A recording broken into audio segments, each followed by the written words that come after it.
प्रेम से बोलिए माता रानी की जय। भक्तों, आज गुप्त नवरात्रि के 7वां दिन है, जो रहस्यमयी और तेजस्विनी माँ धूमावती को समर्पित है। साथ ही आज बुधवार बुध ग्रह की कृपा पाने का भी पावन दिन है। तो चलिए सुनते हैं माँ धूमावती की चमत्कारी व्रत कथा और बुधवार की व्रत कथा। प्रेम से बोलिए धूमावती माता की जय। भक्तों, धूमावती देवी महाविद्याओं में 7वें स्थान पर परिगणित है।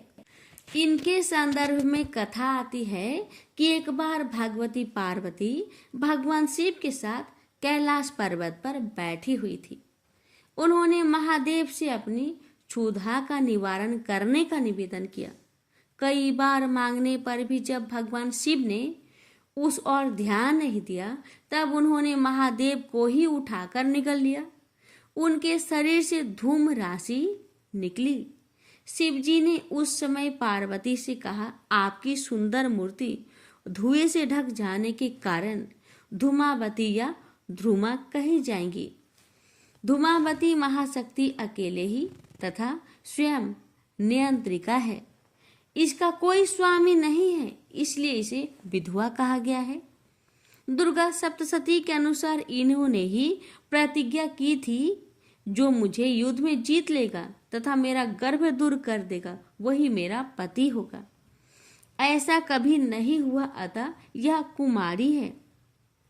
ये धन या पति रहित है अथवा अपने पति महादेव को निगल जाने के कारण विधवा है। नारद पांचरात्र के अनुसार इन्होंने अपने शरीर से उग्र चंडिका को प्रकट किया था, जो सैकड़ों गिद्धड़ियों की तरह आवाज करने वाली थी। शिव को निगलने का तात्पर्य है उनके स्वामी तत्व का निषेध। असुरों के कच्चे मांस से इनकी अंगभूता शिवाय तृप्त हुई। यह इनकी भूख का रहस्य है। इनके ध्यान में इन्हें विवर्ण, चंचल, काले रंग वाली, मैले कपड़े धारण करने वाली, खुले केशों वाली विधवा, काक ध्वज वाले रथ पर आरूढ़, हाथ में सूप धारण किए, भूख प्यास से व्याकुल तथा निर्मम आंखों वाली बताया गया है। स्वतंत्र के अनुसार सती ने जब दक्ष यज्ञ में योग अग्नि द्वारा अपने आप को भस्म कर दिया, तब उस समय जो धुआं उत्पन्न हुआ, उससे धूमावती विग्रह का प्राकट्य हुआ था। धूमावती की उपासना विपत्ति नाश, रोग निवारण, युद्ध, जय, उच्चाटन तथा मारण आदि के लिए की जाती है। शाक्त प्रमोद में कहा गया है कि इनके उपासक पर दुष्टाभिचार का प्रभाव नहीं पड़ता। संसार में रोग दुख के कारण 4 देवता है: ज्वर, उन्माद तथा दाह। रुद्र के कोप से मूर्छा, विकलांगता, यम के कोप से धूल, गाठिया, लकवा, वरुण के कोप से तथा शोक, कलह, क्षुधा, तृष्णा आदि निरीति के कोप से होते हैं। शपथ पथ ब्राह्मण के अनुसार धूमावती और निरीति एक है। यह लक्ष्मी जी की ज्येष्ठा है, अतः ज्येष्ठा नक्षत्र में उत्पन्न व्यक्ति जीवन भर दुख भोगता है। तंत्र ग्रंथों के अनुसार धूमावती उग्र तारा ही है, जो ध्रुमा होने से धूमावती कही जाती है। दुर्गा सप्तशती में बाभ्रवी और तामसी नाम से इन्हीं की चर्चा की गई है। ये परेशान होकर रोग और शोक को नष्ट कर देती है तथा कुपित होने पर समस्त सुखों और कामनाओं को नष्ट कर देती है। इनकी शरणागति से विपत्ति नाश तथा संपन्नता प्राप्त होती है। ऋग वेदोक्त रात्रि सूक्त में इन्हें सूत्रा कहा गया है। सूत्रा का अर्थ सुखपूर्वक तारने योग्य है। तारा या तारनी को इनका पूर्व रूप बतलाया गया है, इसलिए आगमों में इन्हें अभाव और संकटों को दूर कर सुख प्रदान करने वाली भूति कहा गया है। धूमावती स्थिर प्रज्ञता की प्रतीक है। इनका काक ध्वज वासनाग्रस्त मन है, जो निरंतर अतृप्त रहता है। जीव की दीनावस्था, भूख प्यास, कलह, दरिद्रता आदि इसकी क्रियाएं हैं, अर्थात वेद की शब्दावली में धूमापति कद्रु है जो वृतासुर आदि को पैदा करती है। प्रेम से बोलिए जय माता दी। माता सभी भक्तों पर सदा कृपा बनाए रखे। जय माँ। बुधवार गणेश जी की व्रत कथा। भक्तों, बुधवार की व्रत रखने से न केवल आर्थिक समस्याएं दूर होती है, बल्कि जीवन में बुध ग्रह से जुड़े सभी दोष शांत हो जाते हैं। यह व्रत व्यापारियों, विद्यार्थियों और संतान सुख की कामना करने वाले के लिए विशेष रूप से फलदायी माना गया है। बुधवार का व्रत करने से वाणी में मधुरता आती है, बुद्धि तेज होती है और व्यापार में वृद्धि होती है। कथा सुनने मात्र से भी जीवन में सौभाग्य, सुख, शांति और धन की वृद्धि होती है। जिनकी कुंडली में बुध दोष या संतान संबंधित समस्या है, उन्हें इस व्रत से विशेष लाभ होता है। भक्तों, बुधवार के दिन हरे वस्त्र पहनना शुभ होता है। गौ माता को हरी घास या गुड़ चना खिलाने से बुधदेव प्रसन्न होते हैं। बुजुर्गों का आशीर्वाद लेना और झूठ ना बोलना ये बुधवार के दिन विशेष पुण्य देता है। गणेश जी को द्रुवा चढ़ाकर बुद्धि और व्यापार में सफलता प्राप्त की जा सकती है। तो आइए अब हम सभी श्रद्धा और विश्वास के साथ सुनते हैं बुधवार व्रत की यह पावन और फलदायी कथा, जो जीवन को दिशा देती है और हर बाधा को दूर करती है। प्रेम से बोलिए जय श्री गणेश। भक्तों, बहुत समय पहले की बात है। किसी गांव में एक सेठ रहते थे। वो बहुत बड़े व्यापारी थे। वो गणेश जी को मानते थे। बुधवार के दिन गणेश जी का पूजन करके अपने काम के लिए दूसरे नगर को चल पड़े। जैसे ही वह सेठ अपने नगर के बाहर निकला, वैसे ही उन्हें एक वृद्ध ब्राह्मण मिला। ब्राह्मण ने पूछा, बेटा आज तुम कहाँ जा रहे हो? तो सेठ ने उत्तर दिया, दूसरे नगर कुछ काम से जाना पड़ रहा है। ब्राह्मण ने कहा, बेटा आज बुधवार है और बुधवार को यात्रा करना निषेध माना गया है। यह गणेश जी का दिन है। इस दिन यात्रा करने से अनिष्ट होता है। पर सेठ ने कहा, मैं तो हर बुधवार को गणेश जी का व्रत करता हूँ, भगवान गणेश जी की पूजन करता हूँ, मुझे क्या अनिष्ट होगा? ब्राह्मण ने मुस्कुराकर कहा, तो ठीक है, जैसी तुम्हारी श्रद्धा। भक्तों, सेठ दूसरे नगर को पहुंचा, व्यापार किया, बहुत लाभ हुआ। वापस लौटते समय नगर के राजा का जुलूस निकल रहा था। उसी समय राजा की रानी का हार चोरी हो गई। सिपाहियों ने सेठ को पकड़ लिया और उसकी तलाशी ली तो हार उस सेठ के सामान में ही मिला। सेठ तो हैरान हो गए, क्योंकि उसने कुछ किया ही नहीं था। उसे राजा के सामने ले जाया गया और चोर समझकर उसे बंदी बनाकर कारागार में डाल दिया गया। बेचारा सेठ वह बंदी गृह में रहकर गणेश जी को पुकारने लगा और जोर जोर से रोने लगा और कहने लगा, हे बुधदेव, हे गणेश भगवान, क्या मुझसे कोई भूल हुई है? अगर अनजाने में मैंने कोई भूल किया हो तो उसे क्षमा करे। भक्तों, उसी रात राजा के सपने में गणेश भगवान आए और कहने लगे, हे राजन, वह सेठ निर्दोष है। असली चोर तुम्हारा सेवक है, जिसने हार चुराकर उसके सामान में छिपा दिया था। सेठ तो मेरा भक्त है, उसे छोड़ दो। भक्तों, सुबह राजा ने सेठ को बंदी गृह से बुलवा लिया और सेठ से क्षमा मांगी और अपने सपने की सारी कहानी राजा ने सेठ को बताया। तो सेठ मन ही मन बहुत प्रसन्न हुआ और भगवान को कोटि कोटि धन्यवाद दिया। भक्तों, बुधवार को यात्रा करना निषेध है, मगर बुधदेव गणेश जी भगवान बुधवार व्रत करने वाले भक्तों की रक्षा अवश्य ही करते हैं। प्रेम से बोलिए जय बुधदेव। बहुत समय पहले एक गांव में शांता नाम की एक वृद्ध महिला रहती थी। वह पूरे गांव में अपनी भक्ति के लिए जानी जाती थी हर बुधवार वह बड़े श्रद्धा भाव से गणेश जी का व्रत करती थी। सुबह जल्दी उठकर स्नान करती, फिर घर के छोटे मंदिर को साफ कर उसमें दीपक जलाती। ध्रुवा यानी हरी घास, गुड़ और मोदक का प्रसाद बनाकर भगवान गणेश को अर्पित करती।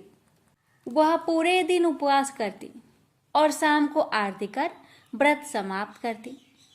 उसकी बहू माया एक सीधी सादी और मेहनती स्त्री थी। वह घर का सारा काम करती, सबका ध्यान रखती, लेकिन पूजा पाठ में ज्यादा समय नहीं दे पाती थी। वह दिल से भगवान को मानती थी और रीति रिवाजों के अनुसार पूजा नहीं करती थी। एक दिन बुधवार को शांता ने बहू से कहा, बहू, ए बहू, आज गणेश जी का दिन है, व्रत रखा है क्या? माया ने मुस्कुराकर कहा, यानी बहू ने मुस्कुराते हुए बोली, माँ जी, मैं भगवान को रोज याद करती हूँ, उनके नाम को जापती हूँ, लेकिन उपवास नहीं कर पाती। आज भी सुबह गणेश जी को याद करके ही मैंने अपना काम शुरू किया है। शांता को यह बात अच्छी नहीं लगी। उसने मन में सोचा, अब की बहुएं भगवान को सिर्फ नाम से मानती है, नियम निष्ठा से नहीं। और साथ में बहू को 2-4 बातें भी सुना दी। जब रात का समय हुआ, शांता सोई तो उसे एक दिव्य सपना आया। सपने में भगवान गणेश जी प्रकट हुए और उनका रूप तेज से चमक रहा था, शांत मुस्कान और करुणा से भरे हुए। गणेश जी बोले, माँ, तू मेरी भक्त है, बरसों से व्रत करती आ रही है, यह बहुत शुभ है, मुझे बहुत अच्छा लगता है, लेकिन तेरी बहू को कम मत समझ।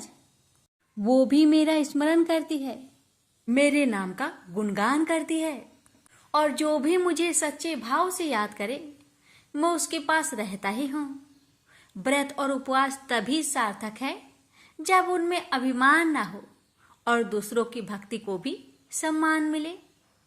तेरी बहू माया अपने कर्म और सेवा से मेरी पूजा कर रही है। वह तुम्हारे लिए, पूरे घर के लिए तन मन से सेवा करती है। उसकी वो भावना भी उतनी ही पवित्र है जितना तुम्हारा व्रत। गणेश जी का स्वर कोमल और स्पष्ट था। शांता की आंखों से आंसू बहने लगे। वो सोचने लगी, मैंने शायद माया को उसकी सच्ची भक्ति के लिए कभी समझा ही नहीं। जैसे ही सुबह होती है, शांता उठी और सबसे पहले अपनी बहू माया के पास गई। उसने माया को गले लगाते हुए कहा, बेटी, मुझे क्षमा कर देना, मैंने तुझमें वो भक्ति नहीं देखी जो तुझमें सचमुच थी। आओ, आज से हम दोनों मिलकर बुधवार को गणेश जी की पूजा करेंगे। व्रत भाव से, प्रेम से और एकता से करेंगे। माया की आंखें भर आई। उसने सास के चरण छू लिए और बोली, माँ जी, अब मैं हर बुधवार आपके साथ पूजा करूंगी और सेवा भी करूंगी, प्रेम से और श्रद्धा से। प्रेम से बोलिए, गणेश भगवान की जय। समतापुर नगर में मधुसूदन नामक एक व्यक्ति रहता था। वह बहुत धनवान था। मधुसूदन का विवाह बलरामपुर नगर की सुंदर लड़की संगीता से हुआ था। एक बार मधुसूदन अपनी पत्नी को लेने बुधवार के दिन बलरामपुर गया। मधुसूदन ने पत्नी की माता पिता से संगीता को विदा कराने के लिए कहा। माता पिता बोले, बेटा, आज बुधवार है, बुधवार को किसी भी शुभ कार्य के लिए यात्रा नहीं करते। लेकिन मधुसूदन नहीं माना। उसने ऐसी शुभ अशुभ की बात को न मानने की बात कही। दोनों ने बैलगाड़ी से यात्रा प्रारंभ की। 2 कोस की यात्रा के बाद उसकी गाड़ी का एक पहिया टूट गया। वहां से दोनों ने पैदल ही यात्रा शुरू की। रास्ते में संगीता को प्यास लगी। मधुसूदन उसे एक पेड़ के नीचे बैठाकर जल लेने चला गया। थोड़ी देर बाद जब मधुसूदन कहीं से जल लेकर वापस आया तो वह बुरी तरह हैरान उठा, क्योंकि उसकी पत्नी के पास उसी की शकल सूरत का एक दूसरा व्यक्ति बैठा था। संगीता भी मधुसूदन को देखकर हैरान रह गई। वह दोनों में कोई अंतर नहीं कर पाई। मधुसूदन ने उस व्यक्ति से पूछा, तुम कौन हो और मेरी पत्नी के पास क्यों बैठे हो? मधुसूदन की बात सुनकर उस व्यक्ति ने कहा, अरे भाई, यह मेरी पत्नी संगीता है। मैं अपनी पत्नी को ससुराल से विदा कराकर लाया हूँ। लेकिन तुम कौन हो जो मुझसे ऐसा प्रश्न कर रहे हो? मधुसूदन ने कहा, तुम जरूर कोई चोर या ठग हो। यह मेरी पत्नी संगीता है। मैं इसे पेड़ के नीचे बैठाकर जल लेने गया था। इस पर उस व्यक्ति ने कहा, अरे भाई, झूठ तो तुम बोल रहे हो। संगीता को प्यास लगने पर जल लेने तो मैं गया था। मैंने तो जल लाकर अपनी पत्नी को पिला भी दिया। अब तुम चुपचाप यहाँ से चलते बनो, नहीं तो किसी सिपाही को बुलवाकर तुम्हें पकड़वा दूंगा। दोनों एक दूसरे से लड़ने लगे। उन्हें लड़ते देख बहुत से लोग वहां एकत्र हो गए। नगर के कुछ सिपाही भी वहां आ गए। सिपाही उन दोनों को पकड़कर राजा के पास ले गए। सारी कहानी सुनकर राजा भी कोई निर्णय नहीं कर पाया। संगीता भी उन दोनों में से अपने वास्तविक पति को नहीं पहचान पा रही थी। राजा ने दोनों को कारागार में डाल देने के लिए कहा। राजा के फैसले पर असली मधुसूदन भयभीत हो उठा। तभी आकाशवाणी हुई, मधुसूदन, तूने संगीता के माता पिता की बात नहीं मानी और बुधवार के दिन अपनी ससुराल से प्रस्थान किया। यह सब भगवान बुद्ध देव के प्रकोप से हो रहा है। मधुसूदन ने भगवान बुद्ध देव से प्रार्थना की कि हे भगवान बुद्ध देव, मुझे क्षमा कर दीजिए। मुझसे बहुत बड़ी गलती हुई। भविष्य में अब कभी बुधवार के दिन यात्रा नहीं करूंगा और सदैव बुधवार को आपका व्रत किया करूंगा। मधुसूदन के प्रार्थना करने से भगवान बुद्ध देव ने उसे क्षमा कर दिया। तभी दूसरा व्यक्ति राजा के सामने से गायब हो गया। राजा और दूसरे लोग इस चमत्कार को देख हैरान हो गए। भगवान बुद्ध देव की इस अनुकंपा से राजा ने मधुसूदन और उसकी पत्नी को सम्मान पूर्वक विदा किया। कुछ दूर चलने पर रास्ते में उन्हें बैलगाड़ी मिल गई। बैलगाड़ी का टूटा हुआ पहिया भी जुड़ा हुआ था। दोनों उसमें बैठकर समतापुर की ओर चल दिए। मधुसूदन और उसकी पत्नी संगीता दोनों बुधवार को व्रत करते हुए आनंद पूर्वक जीवन यापन करने लगे। इस तरह भगवान बुद्ध देव की कृपा से उनके यहाँ खुशियाँ बरसने लगी। इस तरह जो स्त्री पुरुष विधिवत बुधवार का व्रत करके व्रत कथा सुनते हैं, भगवान बुद्ध देव उनके सभी कष्ट को दूर करते हैं। प्रेम से बोलिए बुद्ध देव की जय। एक बार गणेश जी ने पृथ्वी के मनुष्य की परीक्षा लेने का विचार किया। वे अपना रूप बदलकर पृथ्वी पर भ्रमण करने लगे। उन्होंने एक बालक का रूप बना लिया। एक हाथ में एक चम्मच में दूध ले लिया और दूसरे हाथ में एक चुटकी चावल ले लिए और गली गली घूमने लगे। साथ ही साथ आवाज लगाते चल रहे थे, कोई मेरे लिए खीर बना दे, कोई मेरे लिए खीर बना दे। कोई भी उन पर ध्यान नहीं दे रहा था, बल्कि लोग उन पर हंस रहे थे। वे लगातार एक गांव के बाद दूसरे गांव इसी तरह चक्कर लगाते हुए पुकारते रहे, पर कोई खीर बनाने के लिए तैयार नहीं था। सुबह से शाम हो गई। गणेश जी लगातार घूमते रहे। एक बुढ़िया थी, शाम के वक्त अपनी झोपड़ी के बाहर बैठी हुई थी। तभी गणेश जी वहां से पुकारते हुए निकले कि कोई मेरी खीर बना दे, कोई मेरी खीर बना दे। बुढ़िया बहुत कोमल हृदय वाली स्त्री थी। उसने कहा, बेटा मैं तेरी खीर बना देती हूँ। गणेश जी ने कहा, माई अपने घर में से दूध और चावल लेने के लिए बर्तन ले आओ। बुढ़िया एक कटोरी लेकर जब झोपड़ी के बाहर आई तो गणेश जी ने कहा, अपने घर का सबसे बड़ा बर्तन लेकर आओ। बुढ़िया को थोड़ी झुलझुलाहट हुई, पर उसने कहा, चलो बच्चे का मन रख लेती हूँ, और अंदर जाकर वह अपने घर का सबसे बड़ा पतीला लेकर बाहर आई। गणेश जी ने चम्मच से पतीले में दूध उड़ेलना शुरू किया। तब बुढ़िया के आश्चर्य की सीमा न रही। जब उसने देखा दूध से पूरा पतीला भर गया है, एक के बाद एक वह बर्तन झोपड़ी से बाहर लाती गई और उसमें गणेश जी दूध भरते चले गए। इस तरह से घर के सारे बर्तन दूध से लबालब भर गए। गणेश भगवान ने बुढ़िया से कहा, मैं स्नान करके आता हूँ, तब तक तुम खीर बना लो, मैं वापस आकर खाऊंगा। बुढ़िया ने पूछा, मैं इतनी सारी खीर का क्या करूंगी? इस पर गणपति जी बोले, सारे गांव को दावत दे दो।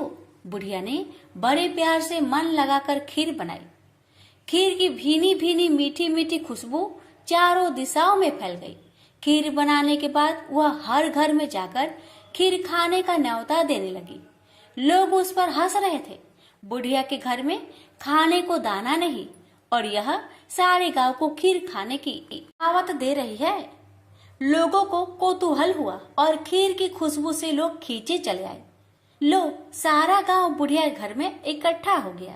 जब बुढ़िया की बहू को दावत की बात मालूम हुई, तब वह सबसे पहले वहां पहुंच गई। उसने खीर से भरे पतीलों को जब देखा तो उसके मुंह में पानी आ गया। उसे बड़ी जोर से भूख लगी हुई थी। उसने एक कटोरी खीर निकाली और दरवाजे के पीछे बैठकर खाने को तैयार करने लगी। इसी बीच एक छींटा गिर गया और गणपति जी का भोग लग गया और वो प्रसन्न हो गए। अब पूरे गांव को खाने की दावत देकर बुढ़िया वापस अपने घर आई। उसने देखा बालक वापस आ गया था। बुढ़िया ने कहा, बेटा खीर तैयार है, भोग लगा लो। गणपति जी बोले, माँ भोग तो लग चुका है, मेरा पेट पूरी तरह से भर गया है, मैं तृप्त हूँ, अब तू खा, अपने परिवार और गांव वालों को खिला। बुढ़िया ने कहा, यह तो बहुत ज्यादा है, सबका पेट भर जाएगा, इसके बाद भी यह बच जाएगी। उस बची खीर का मैं क्या करूंगी? इस पर गणेश जी बोले, उस बची खीर को रात में अपने घर के चारों कोनों में रख देना। और बुढ़िया ने ऐसा ही किया। जब सारा गांव जी भरकर खा चुका, तभी ढेर सारी खीर बच गई। उसने उसके पत्रों को अपने घर के चारों तरफ रख दिया। वहां उठकर उसने क्या देखा? पतीले में खीर के स्थान पर हीरे, जवाहरात और मोती भर गए हैं। बहुत खुश हुई। उसकी सारी दरिद्रता दूर हो गई। वह आराम से रहने लगी। उसने गणपति जी का एक भव्य मंदिर बनवाया और साथ में एक बड़ा सा तालाब भी खुदवाया। इस तरह उसका नाम दूर दूर तक प्रसिद्ध हो गया। उस जगह वार्षिक मेले लगने लगे। लोग गणेश जी की कृपा प्राप्त करने के लिए उस स्थान पर पूजा करने और मान्यताएं मानने के लिए आने लगे। गणेश जी सबकी मनोकामनाएं को पूरी करने लगे। प्रेम से बोलिए गणेश भगवान की जय। एक गांव था जिसमें एक सेठ जी अपने परिवार के साथ रहते थे। सेठ जी का गांव के पास के ही शहर में बड़ा व्यापार था। सेठ जी गणेश जी की पूजा श्रद्धा एवं विश्वास से करते थे, जिससे सेठ जी के घर में अन्न धन के भंडार सदैव ही भरे रहते थे। उनके जीवन में किसी भी प्रकार की कोई कमी नहीं थी। नित्य प्रतिदिन नियम अनुसार रोज वो नदी पर नहाने जाते और आकर गणेश जी का पूजन करते, उन्हें भोग लगाते और फिर स्वयं भोजन करते थे। यह बात सेठानी जी को अच्छी नहीं लगती थी। वो धार्मिक नहीं थी और ईश्वर में इतना विश्वास नहीं रखती थी। एक बार सेठानी जी ने सोचा कि यह इतना गणेश जी को मानते हैं, गणेश जी की पूजा करते हैं, इससे होता क्या है? आज तो देखती हूँ वो कैसे गणेश जी की पूजा करते हैं। अगले दिन जब सेठ जी नदी पर नहाने जाते हैं तो सेठानी जी गणेश जी की मूर्ति को उठाकर मूर्ति को कपड़े से ढककर बगीचे में जमीन में दबा देती है। जब सेठ जी नदी पर से नहाकर घर आते हैं और देखते हैं कि गणेश जी की मूर्ति तो मंदिर में नहीं है, तो वो सेठानी से पूछते हैं, गणेश जी की मूर्ति मंदिर में नहीं है, कहाँ गई? तो सेठानी जी बोलती है, मुझे नहीं मालूम, मूर्ति को घर में बहुत ढूंढाते हैं। उस दिन क्योंकि वो गणेश जी को भोग नहीं लगा पाए, इसके लिए सेठ जी ने अन्न जल का भी त्याग कर दिया और गणेश जी से प्रार्थना करने लगे, हे प्रभु, लगता है आप मुझसे रुष्ट हो गए हो और कहीं चले गए हो। आप अपनी कृपा दृष्टि मुझ पर बरसाइए। ये प्रभु, मुझे दर्शन दीजिए। सेठ जी ने मन ही मन सोचा कि आपसे जब तक आप मुझे मिल नहीं जाते, मुझे दर्शन नहीं दे देते, तब तक मैं अन्न जल का त्याग करता हूँ। उस दिन पूरा निकल गया। रात्रि में सेठ जी की भक्ति से प्रसन्न होकर गणेश जी भगवान ने सपने में गणेश जी भगवान एक छोटे से चूहे के साथ खेल रहे होते हैं और चूहे को खाने को लड्डू देते हैं। चूहा लड्डू लेकर बगीचे में जाता है और जमीन को खोदता है और लड्डू वहीं डाल देता है। अचानक सेठ जी की नींद खुल जाती है। सेठ जी बगीचे में जाते हैं और वहीं खोदते हैं जहां उन्होंने सपने में देखा था, और वहीं से उनको थोड़ी सी जमीन खोदने पर कपड़े में लिपटे हुए गणेश जी की मूर्ति मिलती है। सेठ जी गणेश जी की मूर्ति की पूजा करके उनको यथास्थान स्थापित करते हैं और सेठानी के पूछने पर सारा वृत्तांत उन्हें सच सच बताते हैं। बात जानकर सेठानी जी को आश्चर्य होता है और सेठानी जी मन ही मन श्रद्धा एवं विश्वास से गणेश जी भगवान की भक्त बन जाती है और सेठ जी से कहती है कि मुझसे बड़ा भारी अपराध हो गया है।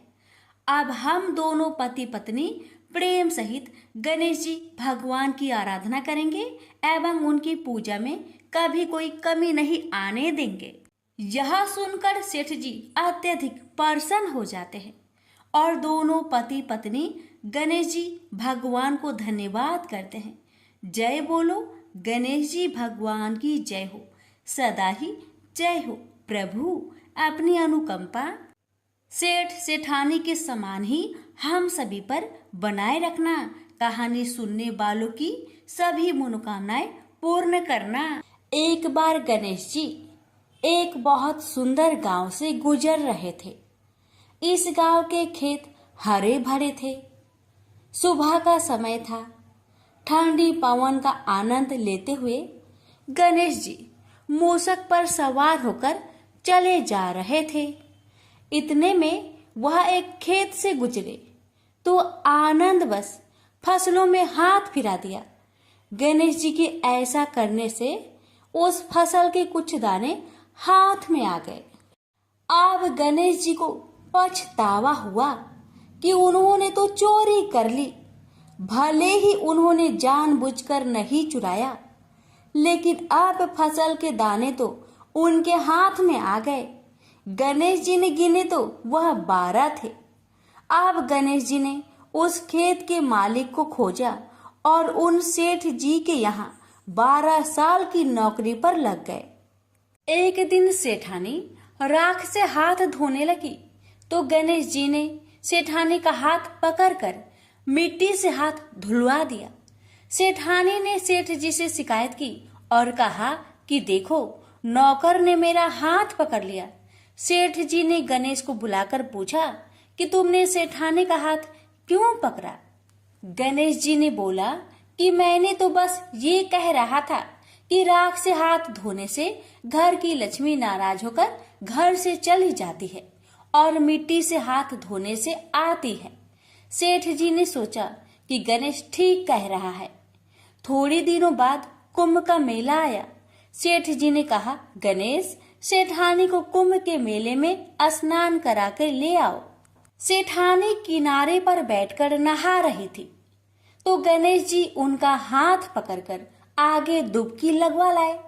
घर आकर सेठानी ने सेठ से कहा कि गणेश ने तो मेरी इज्जत ही नहीं रखी और इतने सारे आदमियों के बीच में मुझे घसीटकर आगे पानी में ले गए।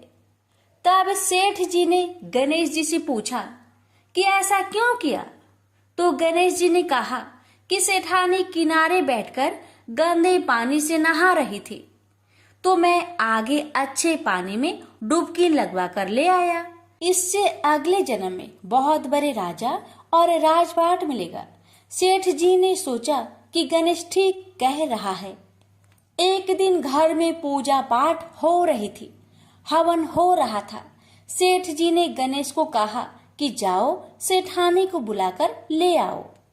गणेश सेठानी को बुलाने गए तो सेठानी काली चुनरी ओढ़कर चलने लगी, तो गणेश जी ने काली चुनरी फाड़ दी और कहा कि लाल चुनरी ओढ़ के चलो। सेठानी नाराज होकर सो गई। सेठ जी ने आकर पूछा क्या बात है, तो सेठानी बोली कि गणेश ने मेरी चुनरी फाड़ दी। सेठ जी ने गणेश को बुलाकर बहुत डांटा, तो गणेश जी ने कहा पूजा पाठ में काला वस्त्र नहीं पहनते हैं, इसलिए मैंने लाल वस्त्र के लिए कहा। काला वस्त्र पहनने से कोई भी शुभ काम सफल नहीं होता है। फिर सेठ जी ने सोचा कि गणेश है तो समझदार। एक दिन सेठ जी पूजा करने लगे तो पंडित जी ने बोला कि वो गणेश जी की मूर्ति लाना भूल गए, अब क्या करें। तो गणेश जी ने बोला कि मेरे को ही मूर्ति बनाकर विराजमान कर लो, आपके सारे काम सफल हो जाएंगे। यह बात सुनकर सेठ जी को भी बहुत गुस्सा आया और वे बोले कि तुम तो अब तक सेठानी से ही मजाक करते थे, मेरे से भी करने लगे। तो गणेश जी ने कहा मैं मजाक नहीं कर रहा हूँ, मैं सच बात कह रहा हूँ। इतने में ही गणेश जी ने गणेश जी का रूप धारण कर लिया और सेठ और सेठानी ने ही गणेश जी की पूजा की। पूजा खत्म होते ही गणेश जी अंदर ध्यान हो गए। सेठ सेठानी को बहुत धोखा हुआ और उन्होंने कहा कि हमारे पास तो गणेश जी रहते थे और हमने उनसे इतना काम करवाया। तो गणेश जी ने सपने में आकर सेठ जी को कहा कि आपके खेत में से मैंने 12 अनाज के दाने तोड़ लिए थे, उसी का दोष उतारने के लिए मैंने आपके यहाँ काम किया था। सेठ जी की करोड़ों की माया हो गई। हे गणेश जी महाराज, जैसा सेठानी को दिया वैसा सबको देना।